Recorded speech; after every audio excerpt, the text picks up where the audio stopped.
দেখুন, স্পষ্টত এর আগেও বলেছি, আজকে আমাদের অনশনের 6 নম্বর দিনে আবারও বলছি আমরা যে এসএসসি তথ্য সহ প্রমাণ সহ যোগ্যদের লিস্ট দিক।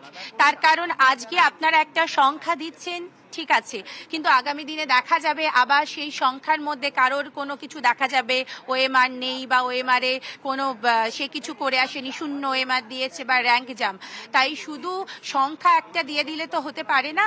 আমরা কিন্তু তাহলে কখনোই যোগ্যরা এই নরক যন্ত্রণার থেকে মুক্তিও পাবো না, এবং সবসময় আমাদের উপরে যে এই একটা সন্দেহের চোখে দেখা যে হয়তো আমরাও বা এই দুর্নীতির মধ্যে রয়েছি, সেটা থেকে যাবে। তাই তথ্য সহ যেন এসএসসি সুপ্রিম কোর্টে আমাদের ওএমআর সহ যেন সব যা কিছু তথ্য আছে জমা দেয় এবং প্রমাণ সহ জানায় যে কারা যোগ্য।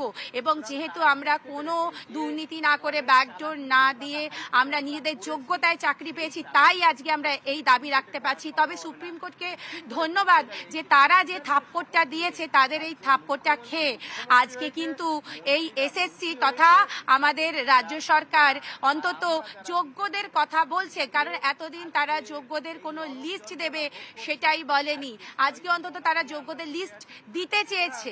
কিন্তু আরেকটা কথা, যে এনারা যোগ্যদের সবে বলেছে, একটা সংখ্যা বলেছে, সংখ্যাটা কিসের ভিত্তিতে বলেছে, সেটা কি প্রমাণিত? সেটা কি ওনারা প্রমাণ দিচ্ছেন?